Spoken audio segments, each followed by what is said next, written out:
brotherly, for those of you who are already here, brotherly is actually an initiative to help men move forward. To help men move forward. What I mean by men, guys, boys, young men, teenagers move forward. And but of course, on this platform, but of course, we are there. So it's for all men and the women that love them. So if you're a woman out there and um, you have a man in your life you want to get better, you're free to join to tag along, and then whatever you glean from these interactions, you can share with the person. So today, like I mentioned earlier, we'll be discussing, or if you saw the flyer, we'll be discussing a lot of things about HR and how men can navigate. But basically, the peculiar challenges that men face in the corporate place and how to navigate it. So men are also, like, once again, welcome on board.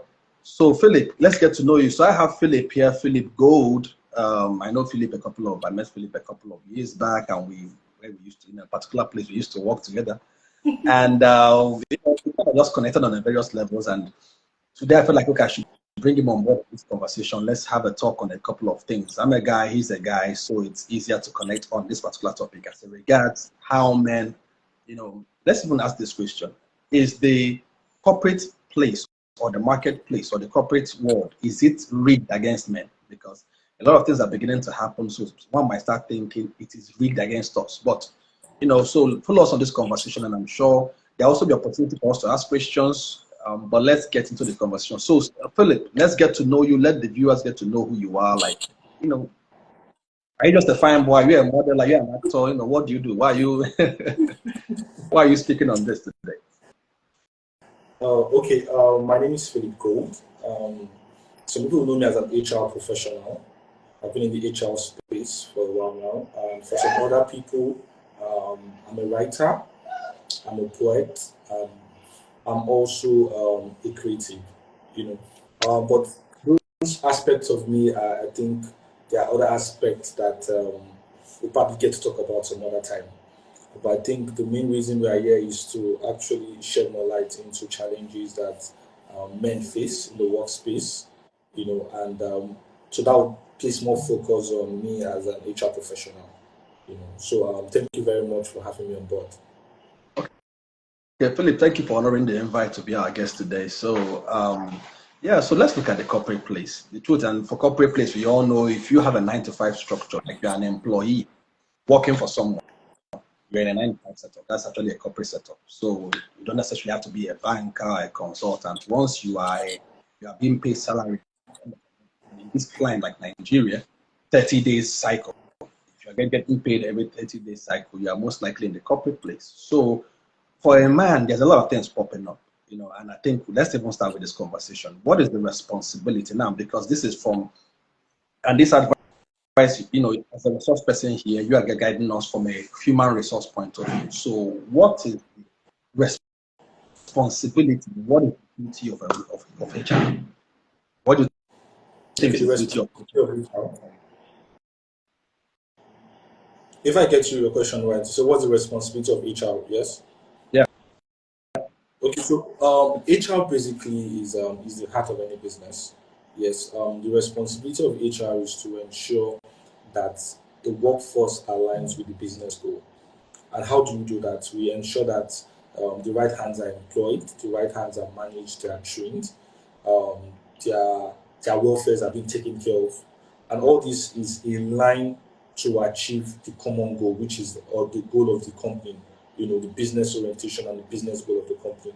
So HR is expected to manage both the welfare of the employees and at the same time align that welfare with the goal of the business, so that our duty is to actually strike a balance, between the employees and the middlemen. Okay, so if I get you, you're supposed to manage. You mentioned manage. You mentioned train. Which other key elements did I miss out? You mentioned manage and you mentioned train. You say manage welfare. You mentioned manage the welfare. You mentioned train. Which other key elements? Okay, so it's ideal we start from, we have to first of all hire, bring on board. We have to identify the right set of people to bring on board. Then we need to now also manage the people that when they are on board, we need to be able to manage them, manage their welfare, manage their self-development and on the job and their career-wise. We need to manage also their welfare, which is important You know, how well are they taken care of? Do they have the right compensation? You know, we need to manage that. We need to also manage their development in terms of progression in career within the company. That's promotion or growth. We need to also manage the social environment. You know, so that the environment within the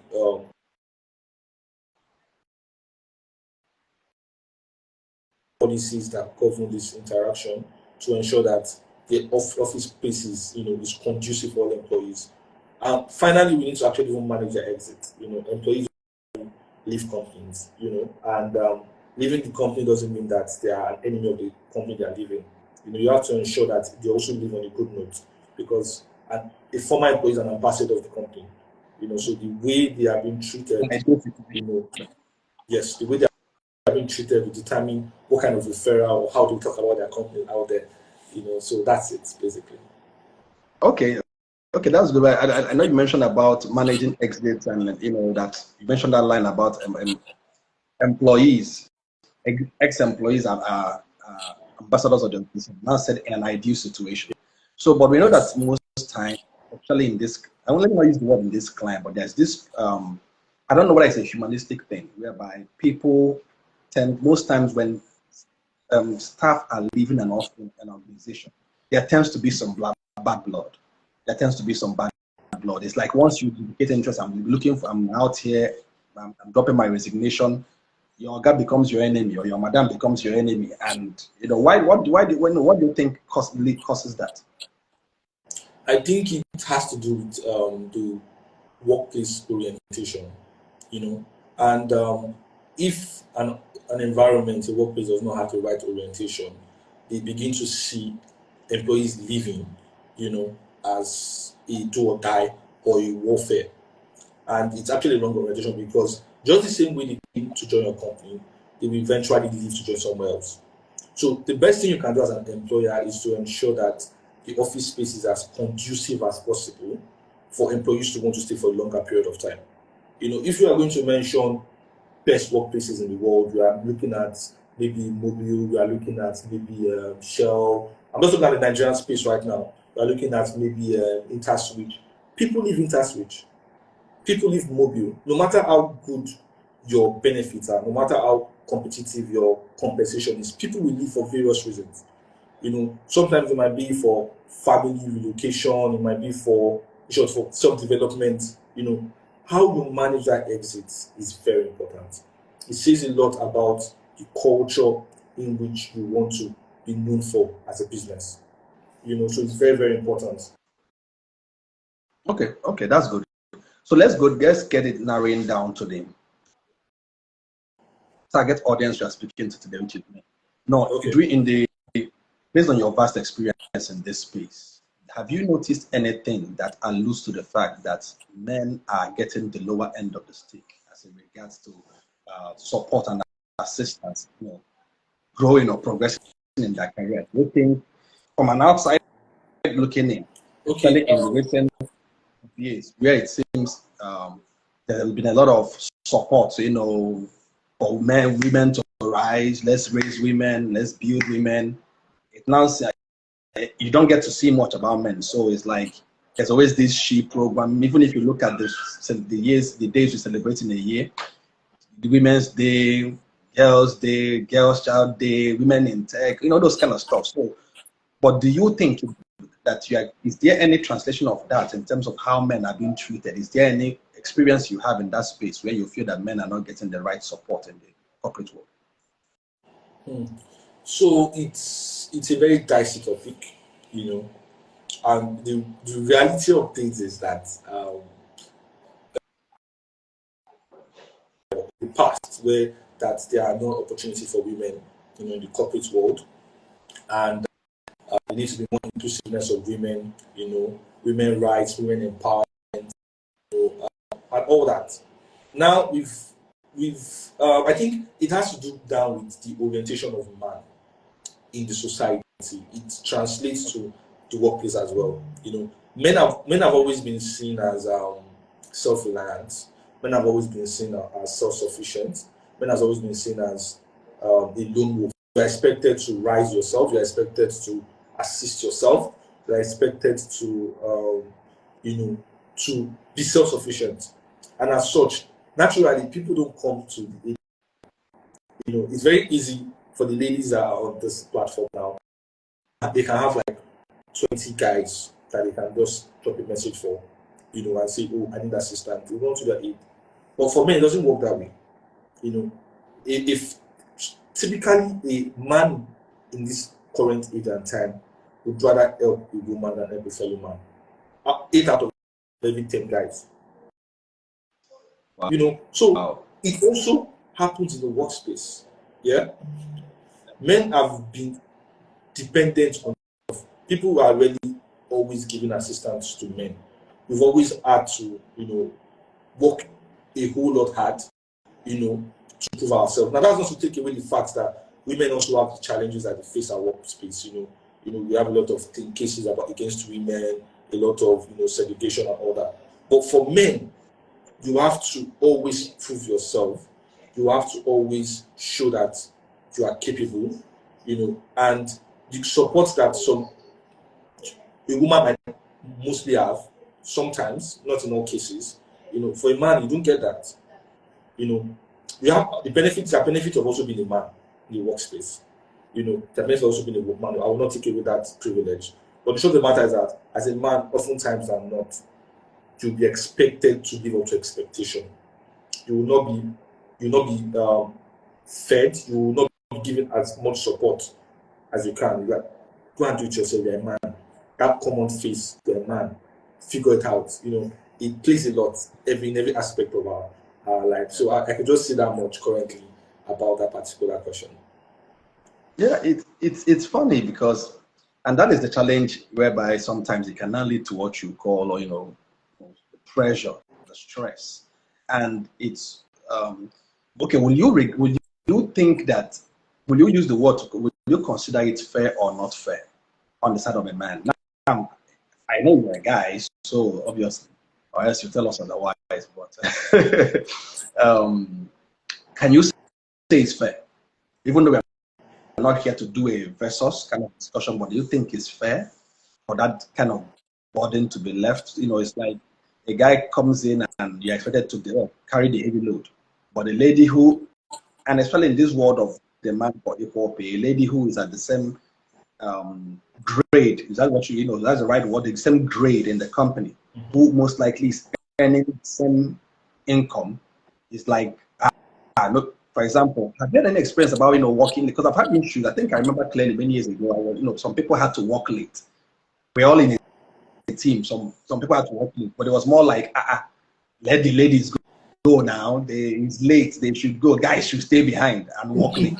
But we are in the same team, we are at the same level. Some of these people they're asking us to lead or to let go are even not organs, but they are in higher grades who should supposedly lead, but you see that tendencies whereby where there's some heavy lifting or some extra sacrifice, it's like, guys, carry it, ladies, let the ladies rest. But if we are being objective, the corporate space should be an even playground for everybody. What do you think? Like me, I carry my weight, you carry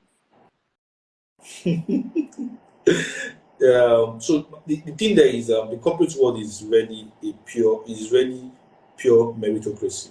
Okay, it's all about strategic relationship. It's all about perception management. It's all about navigating power dynamics. And all that to determine career progression and progression. Now, the case of men have our own fair struggles.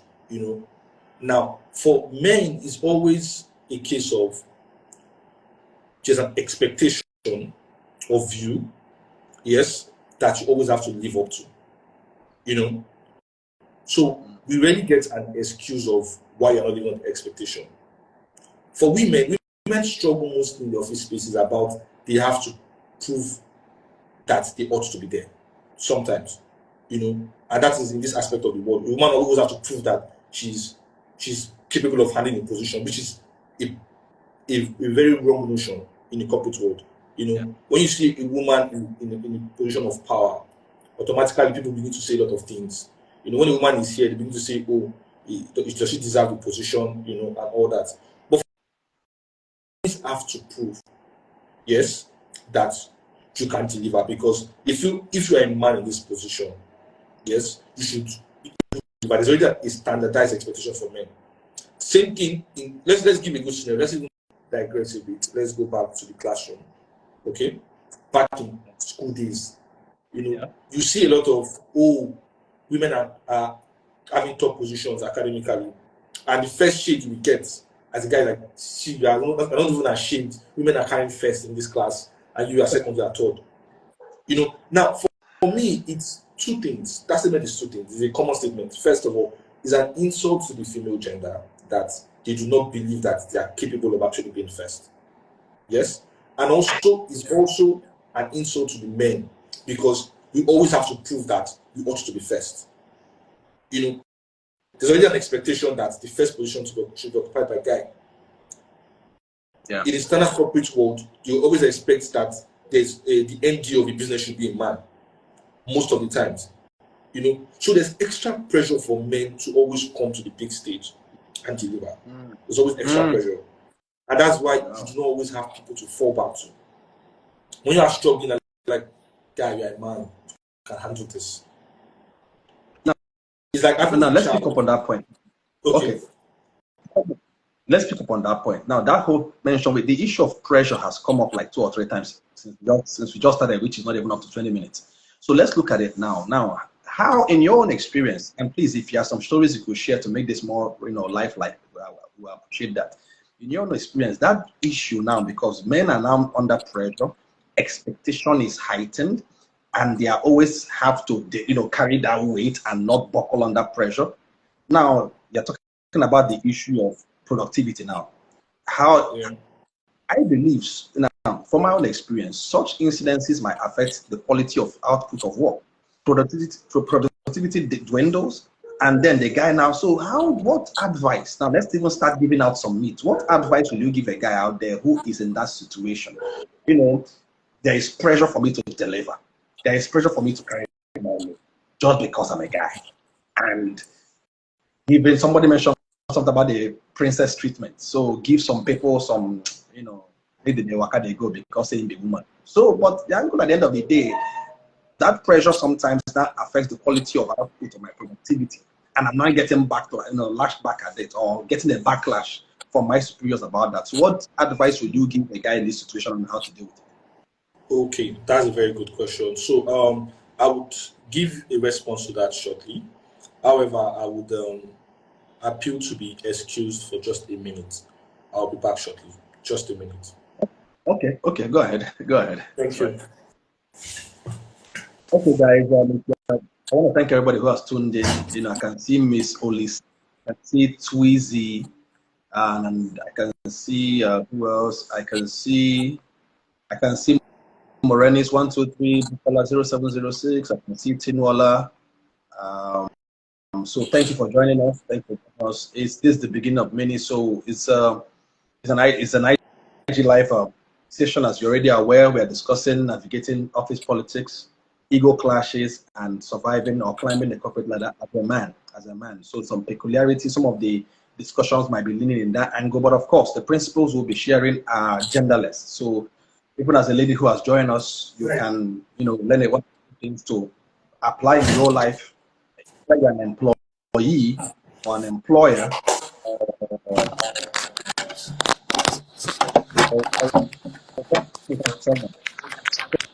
So just before because the time is, we're trying to keep the time, we'll start asking some questions so that people can start gaining some meat from this interaction, so that we don't have to wait till the call end. So Philip, welcome back. So you can dive right into that question so that we can. There's a lot of questions we have. So just to give you an background, there's a lot of questions we have put together based on people's experiences and we blend it. So we'll try and see how fast we can run through the questions so that people can live with much meat if possible.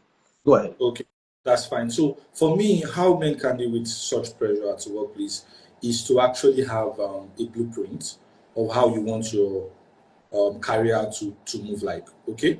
And by blueprint, I mean, or have a defined, process, or have a defined level at each point in your life or your professional career you want to achieve this level. Okay, so if you are saying that 1 year of my professional career, I want to a particular level. Do you understand? As a man, if you have that thought, oh, I want to be an executive, I want to be a senior executive, I want to be a junior manager at this particular period in your life, it's going to help to manage expectation and pressure. That being said, you would be able to work in line with your laid down objective. Now, when you're in a space where there's always pressure on you to do more, to do extra, to go overboard because you're a man, you begin to understand that no, this is the line I want to do. If you are doing well, you can always do better. However, ensure that there's a sense of work-life balance. So it is a job of the HR of everything to also help, ensure that employees are actually being there's fairness, notwithstanding of the gender. If there's an expectation, if there's a job expectation, it needs to cut across both genders. There shouldn't be any sort of favoritism or any sort of bias based on gender. So for a man, once you know your objective, once you've defined your objective, it's like an high school student that has this semester, I want to have from a 10 courses available, I want to have 8 A's and 2 B's. You already know that. So if somebody outside is telling you, you must have a 5.0, that is not pressuring you because that is not your own. You know your capacity, you know what you can deliver, and you're working towards that. So if you have 8 B's and 2 B's, and somebody is telling you that a lady had 9 A's, a lady had 5.0, 10 A's, but I mean, you're not moved by that because you already have a path that you're working towards. So self-confidence, self-assurance, and self-awareness is key for men to actually be able to deal with work pressure. Okay, let's bring that to practical levels now. For example, now at this case, can you give us practicalities on how, for example, how would you advise a man in the corporate space who is presented with to apply this advice? Because are you advising the person to go back to the line supervisor or the boss and basically push back? More like take the response. So let's put it this way: he's getting a lot is being dumped into his plate. Are you advising him to go to his supervisor and say, "Ma or sir, there are a lot being assigned to me"? So let's bring it down to practicalities. How should the person go about it? Okay. Should they push back? Should they send them? Should they have a meeting with their boss, or should they just simply say no and continue working on what they are working on? Okay, that's what I would say is this. First of all, as men, we should always ensure that we do not overpromise at the workplace. Okay? Oftentimes, at interviews, we tell them, oh, I can make heaven, I can destroy earth in 3 days, I can do this, I can do that. Now, that's a problem. Because once you overpromise, the only thing that you can do, no matter how hard your work is, you underdeliver. So ensure that the expectation you are projecting of yourself is something that is within your capacity. That's the first thing. Now, if you have been able to manage that, now there might be a situation where you are being overloaded with work. Now, communication skill comes to play. As men, you are expected to be confident and to be diplomatic in the workspace. You have to be diplomatic. You have to understand how to navigate office politics. You have to understand how to interact with superior officers, within the office space. Now, you must be able to communicate to your line manager in an appropriate way, letting them know that, oh, timelines like this workload is actually too much for me to do within this particular period of time. Now, you have two options. It's either you are saying, oh, this thing needs to be taken off, or the timeline needs to be extended. So if you're expecting me to do 1, 2, 3, 4, 5, 6, do not expect me to achieve everything within a week. I can do it. I have the capacity to do it, but I will need 3 weeks. Okay? So basically go back and negotiate delivery timelines. And one thing you need to also learn as a professional is always work with your JD. Your job description is very important because your job description states exactly what is expected of you. Your KPI, your OKR states how you'll be measured at the end of each appraisal cycle. So it's important that what you are doing, I think during my younger years as an HR, and there was this particular appraisal cycle, because it was a 6-month appraisal cycle where I did a lot. I was working my ass off. And when it came down to appraisal, I had I changed, my line manager changed within the appraisal period. Okay? So when it was down to the appraisal, the new line manager was like, okay, what have you done so far? And I brought my supporting documents. I've done this. He said, okay, impressive. Where's your JD and KPI? I brought my JD and KPI. And she looked at my JD, my KPI. What I've spent 70% of my time doing is not even on my JD. It's not even on my KPI. And she was like, you can see where the problem is. You've done so well, you've worked so hard, but you've not working in line with your JD and your KPI. Therefore, you are doing what is not expected of you.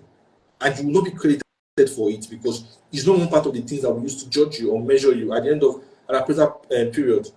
So it's important that you also, your JD and KPI should be a working document. Always go through it, always ensure that you are working in line with your JD and KPI. It will help you. So when things you can bring it to your line. This is not my KPI. What can be done about it? Yeah. I like that. So one of the things you mentioned, guys, if you are listening to us, please, I think this, just as we flow through, just take some time as the nuggets that are helpful to you start coming out. And I encourage you just to put them down so that, as opposed to waiting till the end. So I hear what you said, if there's too much workload on your plate, make out time and talk with your line manager, and also ensure that as you pick up tasks, always ensure that it is in alignment to what your KPI document or has already been, actually the KPI that you have been signed and agreed upon by your line supervisor is in alignment with that, so that you're not doing work that will never be rewarded for. Let's go into a few things. Now, you mentioned something that is very, very key. Now, we know that most times at the corporate world, that promotion or progress in the corporate world is not based on merit. It's not based on merit. It's sometimes it's purely favoritism. Sometimes it's purely click. So who are in the boat with the big boys? Based on that, what advice will you give a guy who is not riding with the big boys? Let me give an instance. So, for example, I saw a video on LinkedIn, and this lady did a video on saying how to survive office and basically go in the office. And one thing she makes there, the first point she mentioned was make sure that your boss likes you. That if your boss doesn't like you, then the likelihood you will not go find that space. And I have seen some of those things trickle out where if Oga doesn't like you, and sometimes the parameters of assessing that or it's not even has nothing to do with the job. Sometimes it's purely personal rapport between you and him. So what advice will you give someone in that, you give a guy in that situation? Because we all know it is not always by merit. There are interests of the management to come to play who gets promoted. There are Oga's interests. It's like in university. There is the admission list, there is VC's list, and there is a lecturer HOD's list, dean of faculty's list. So, putting all those things in context in a corporate work environment, what advice will you give a guy and say, recognizing that these things are prevalent, this is what you should do to navigate? Okay, so I will say this, okay? Now, it all boils down to, I think I mentioned that earlier, it all boils down to strategic relationships. It all boils down to perception management. Yeah, it boils down to navigating power dynamics. Okay, now, all this. Philip, yeah. Let's break it down. So let's pick it, I will. Yeah. I will break it down. Highlight them. All these things will determine your career progression. Now, when it comes to strategy, how well do you relate with those that are superior to you, those decision makers? How would you relate with them? Do you understand? Now, this does not give room for eye service. Yes, often that people think by doing eye service, you get recognized. Do you understand? Now, a lot of times as employees, we shy away from the spotlight. We shy away from taking credit of what we do. We just want to do our work and just hide. I don't want to allow the MD to know me. I don't want to allow the head of department to know me. I just want to be in my corner and do my work. It will be a disadvantage to you in the long run. As employees, do not shy away from spotlight. Having strategic relationships within the organization is going to be very useful to you. Let people that matter know your name. Let them know the work you do.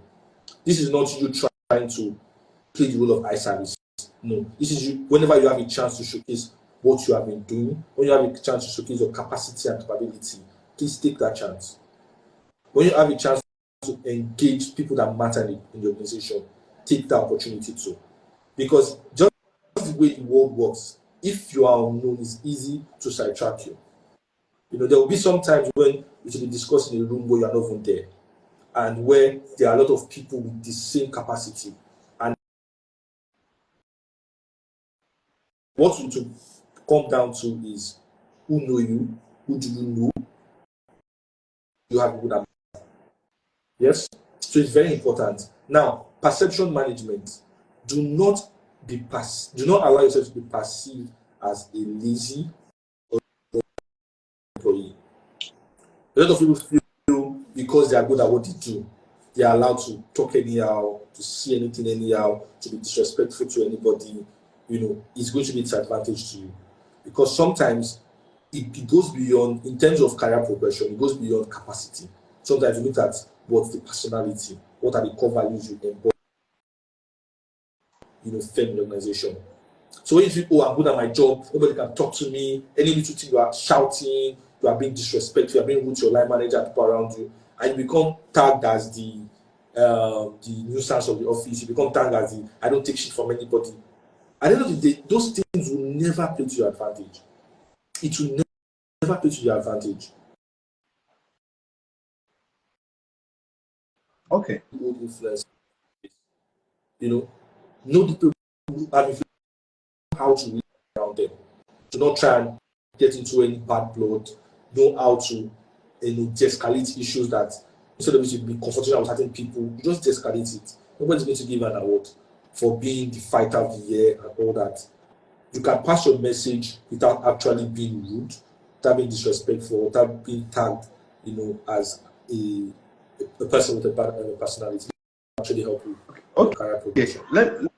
Okay, thanks, Philip. Let me chip in here, or let me bring another angle or in the question, because part of times we say these things, and honestly, sometimes it's very deep. Okay, let's put it this way. You talk about building strategic relationships. Sometimes the circles in a bid to build strategic relationships, it is not even strategic relationship now in the office. It's more like you have to be part of our clique outside the office. You need to do TGIF, not like an event, more like you need to hang out with us after work once in a while. And like if you are being real, this is so somehow somebody sees you as not a team player because you don't drop by at his favorite lounge once in a while and do and spread and take a share bottles with them. So these are the things we are looking at, and that's why we are trying to, because for a guy, you see a guy who maybe doesn't drink, he's not despite the outgoing type, but he's being assessed as not being a team player has nothing to do with 9 to 5. It incidentally happens from 7 to 10. That assessment happens 7 to 10 in one bar somewhere in VI or in Lekki. It's more like, oh, this one that doesn't hang out with us. And so you see, people are now fighting against things that they have no control over. Oh, this guy, Oga does throws party, and you don't come. He sees it as an issue. So, how do we navigate all that? Because